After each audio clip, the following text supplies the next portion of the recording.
Kuna simu za Samsung ambazo hutaki kununua kabisa kwa wakati huu kwa ajili hizo simu zimepitwa na wakati. Yani kwamba hazisupporti security update wala software update. Kiasi cha kwamba ukimiliki hizo simu unakuwa kama unamiliki simu ya zamani sana. Sasa tukianza kwa S series ya S, simu yoyote kuanzia S21 kurudi chini, kwamba S20, S10, S9, S8 ni kwamba hizo simu achana nazo. Hiyo ilikuwa ni kwa S series. Kwa Z series, simu yoyote chini ya Z3, ile Z iwe flip au iwe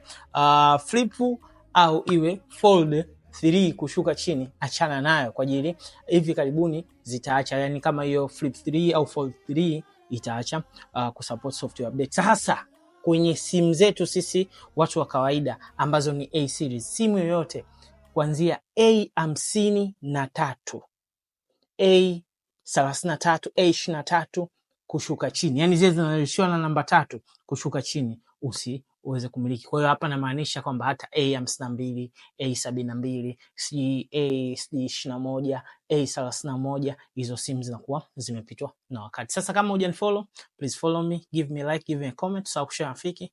Until the next one, peace out.